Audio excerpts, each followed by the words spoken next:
వాళ్ళని శ్రీరాముడు వెనక్కి నుంచి చంపుతాడని అంటారు. అది అలా చంపకూడదని వాళ్ళు అంటా ఉంటారు. దానికి మీరు ఏం సమాధానం ఇస్తారు? హరే కృష్ణ. సో శ్రీరామచంద్రుడు ఇక్ష్వాకు వంశంలో జన్మ తీసుకున్నారు. సో ఈ యొక్క ఇక్ష్వాకు వంశంలో ఉన్నటువంటి రాజులు ఈ సమస్తమైనటువంటి భూమండలాన్ని వాళ్ళు రాజులు వాళ్ళు.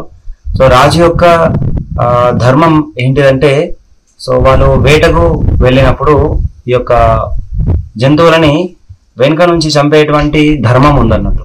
అది వెనుక నుంచి సంహరించడం అది తప్పు కాదన్నట్టు. క్రూర జంతువులని, అధర్మయుతంగా ప్రవర్తించేటువంటి జీవుల్ని సంహరించేటువంటి వాళ్ళకి అధికారం అనేటువంటిది ఉందన్నట్టు. ఎందుకంటే రక్షణ కోసం అది. ఇక్కడ ఈ వాలి ఎవరైతే ఉన్నారో, ఈ శక్తివంతుడైనటువంటి ఈ వానరుడు ఎవరైతే ఉన్నారో, ఆయన అధర్మయుతంగా జీవిస్తున్నాడు. తన యొక్క తమ్ముడు అయినటువంటి సుగ్రీవుని యొక్క భార్యతో ఆయన సంగమిస్తున్నాడు. తర్వాత ఇది అధర్మయుతంగా ఈ యొక్క రాజ్య పరిపాలన చేస్తున్నాడు.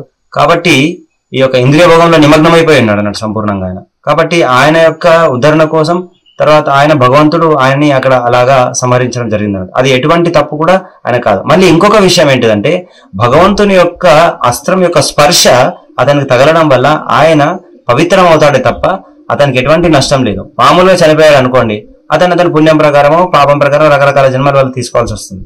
కానీ భగవంతుని యొక్క దివ్యమైనటువంటి అస్త్రం యొక్క స్పర్శ తగలడం ద్వారా ఆయన ఆధ్యాత్మిక ప్రపంచానికి వెళ్ళడం జరుగుతుంది. హరే కృష్ణ. ఒక రాజు క్షత్రియుడు